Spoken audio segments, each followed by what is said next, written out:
E aí, pessoal? Como está o conceito de economia de vocês? Quando escutamos alguém falando de oferta e demanda, logo vem na nossa mente a lei de mercado, tá certo?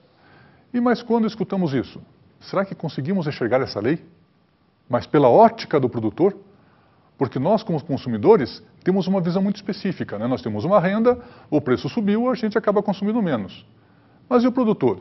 Será que ele tem essa mesma percepção? Será que ele se comporta da mesma forma como a gente se comporta como consumidor? É claro que não. E vocês, como administradores de empresa, vão verificar o mercado pela ótica do produtor. Vão precisar entender o comportamento do consumidor, mas a ótica de venda de produtos, a ótica de administração de um produto, de uma empresa, né, ela precisa ser pela ótica do produtor. Pois bem, a lei geral da oferta é a relação em que a quantidade ofertada é diretamente proporcional ao preço. Então, quando o preço aumenta, a oferta aumenta. E quando o preço diminui, a oferta diminui. Pois é, vamos entender o seguinte conceito. Vamos imaginar, por exemplo, a produção de soja. A soja tem um preço no mercado internacional, ela é cotada internacionalmente em função de uma bolsa de negociação do produto, que é uma commodity, né? Soja. Se o preço internacional da soja eleva, o que faz o agricultor, o produtor de soja? Puxa, o preço aumentou, deixa eu aumentar a produção, a minha área plantada de soja, e aí eu vou vender o máximo possível, quero aproveitar esse preço que elevou. Né? Eu quero vender o máximo possível, aproveitar esse preço que está alto e ganhar o máximo dinheiro possível, porque o preço internacional. Por outro lado, se o preço internacional da soja reduz, o que eu vou fazer? Puxa vida, não ficou tão interessante eu produzir soja. Então eu vou produzir, por exemplo, milho, eu vou pegar uma área de soja, transformar em pastagem, e vou fazer outras atividades, porque soja já não se tornou tão interessante. Perceberam a relação do produtor? O produtor quer ganhar dinheiro, tá certo? E para ganhar dinheiro eu preciso de preço competitivo para mim produzir, não preço competitivo para o consumidor. Preço competitivo para o produtor e, claro, na relação de receita que eu vou ter. Vamos então ao conceito de oferta para entender um pouquinho melhor? Vasconcelos conceitou oferta como as várias quantidades que os produtores desejam oferecer ao mercado em determinado período de tempo. Observem que a oferta depende do comportamento individual do produtor. Esse comportamento é descrito em função de algumas variáveis, como, por exemplo, o preço do bem, o custo dos fatores de produção e a tecnologia. Olha só, preço do bem. Se o preço do produto que estou produzindo ou do serviço que estou fornecendo ele é relativamente atraente, eu vou fornecer o máximo possível porque a receita vai ser melhor, correto? Outra questão, custo dos fatores de produção, custo dos recursos produtivos, terra, capital, trabalho e tecnologia. Se eu precisar montar uma unidade produtora cujos equipamentos, máquinas, edificações, ferramentas são muito elevados, eu vou tentar montar uma outra estrutura onde as edificações e equipamentos sejam mais baratos. Isso significa também comprar equipamentos com uma tecnologia um pouco inferior àquela que eu desejaria. E também depende da questão do trabalho. Se eu precisar de profissionais muito bem qualificados, eu preciso pagar um salário compatível, o que pode ser elevado. Então, embora eu não deseje, mas eu vou precisar contratar pessoas menos qualificadas, onde o salário vai ser compatível com a função. Então, também influencia nas minhas decisões como produtor, porque são custos que eu vou ter para poder transformar uma matéria-prima em bem de consumo ou fornecer um serviço, tá certo? E essa questão da oferta, ela é representada de forma matemática também. Ela pode ser escrita por uma equaçãozinha muito simples. E essa equação a gente conhece no dia a dia, pela prática que a gente faz, até para fazer aquela prática de escambo, né, de trocar figurinhas de álbum, coisa parecida.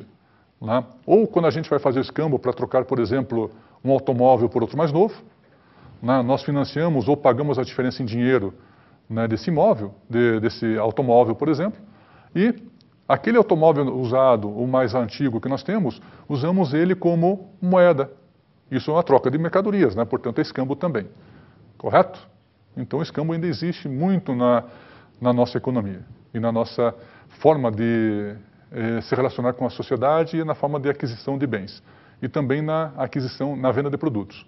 Se eu estou vendendo um carro mais novo, eu aceito um carro de menor valor como parte do negócio. Ou seja, um produto, correto? Mas, de qualquer forma, eu consigo expressar essa relação de forma matemática. Vamos a ela?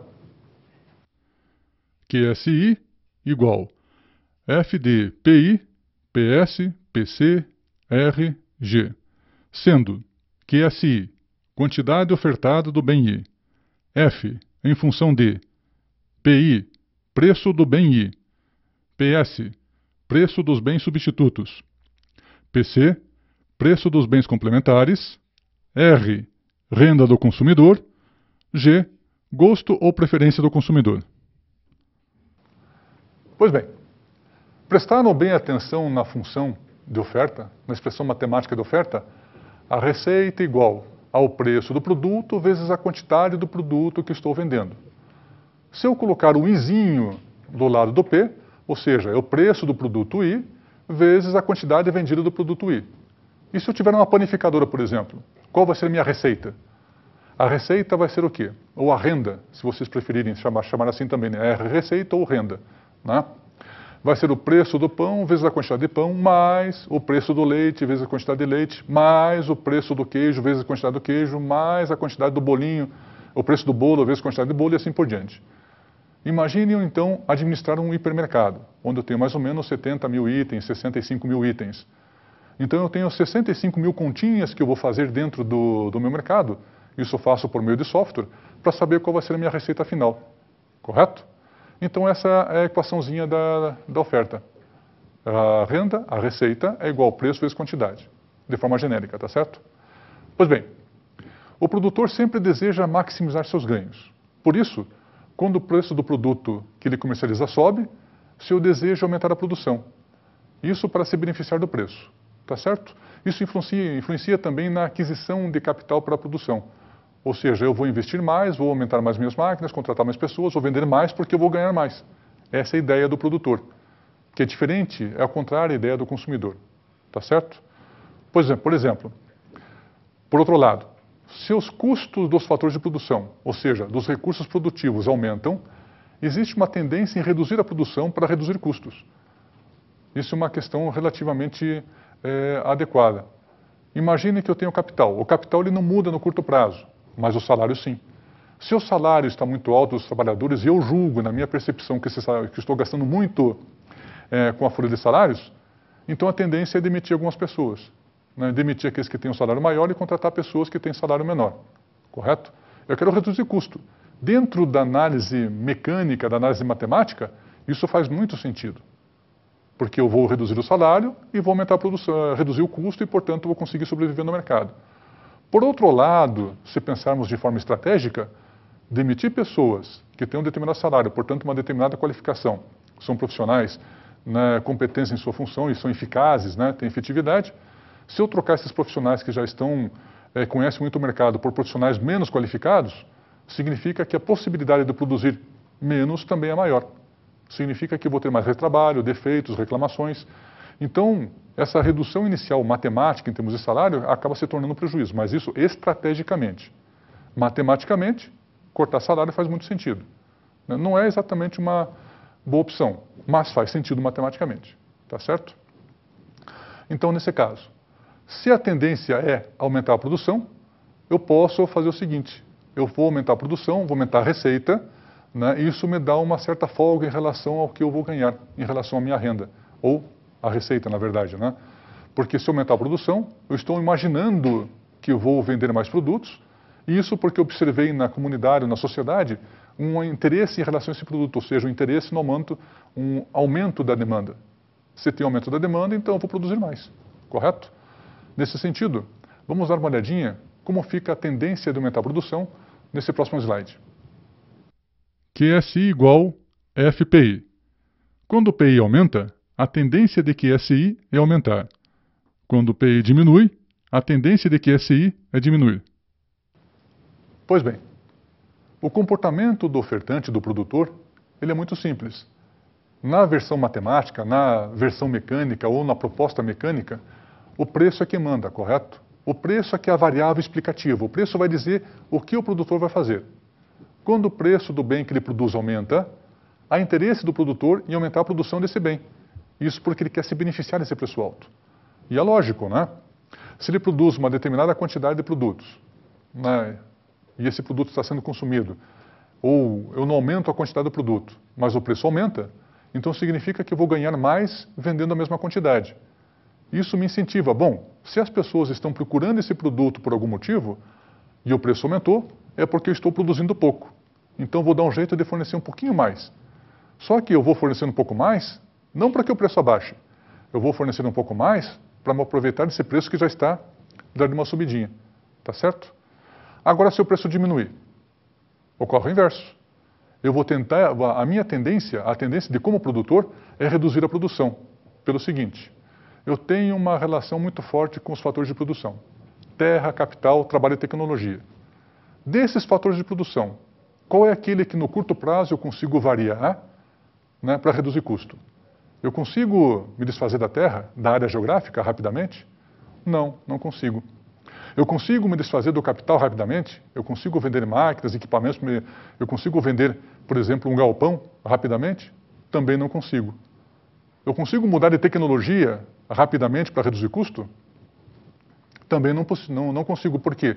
Porque eu tenho que trocar equipamento, eu tenho tempo de parada, né, até encomendar o produto, até instalar, até testar, então demora. O único fator de produção que eu consigo reduzir rapidamente, né, para reduzir custos é o trabalho. E aí eu vou ficar com capacidade ociosa.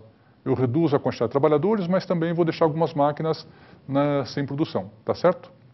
Pois bem, por outro lado, se o custo desses fatores de produção diminuir, há interesse em produzir mais. Correto? A tecnologia, por exemplo.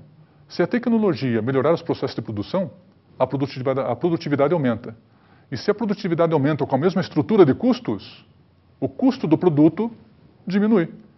Percebem? Antes eu conseguia produzir 1000 produtos com determinado custo. Agora eu faço 1.100 produtos com o mesmo custo. Então o custo individual, o custo unitário diminui. Então é interessante produzir mais. Mas isso por quê? Eu mantive a mesma estrutura de capital, mas mudei a tecnologia. Eu troquei por equipamentos mais sofisticados, por exemplo, ou mais produtivos. Tá certo? Nesse sentido, para entender um pouquinho melhor como se comporta essa relação, vamos a alguns exemplos numéricos. Observe a equação R igual Q vezes P. O primeiro exemplo é por uma quantidade ofertada de 6.000 unidades a um preço de 6 unidades.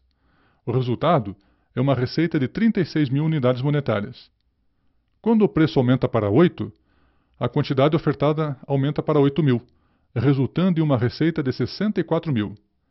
Já quando o preço diminui para 3, a quantidade ofertada diminui para 3.000, resultando em uma receita de 9.000. Perceberam que a quantidade ofertada varia diretamente à variação do preço? Pois bem, o que devemos ter em mente é que o comportamento de oferta possui alguns pressupostos básicos. Lembra quais são? O preço, o custo dos fatores de produção e a tecnologia. Agora vamos refletir um pouco. Ao considerarmos outras variáveis, como por exemplo, o material utilizado, a marca do produto, o status, o clima, a cultura, será que teríamos o mesmo comportamento dos ofertantes? Perceberam como isso é importante? Se sim, atingimos nosso objetivo. Então, até o próximo encontro.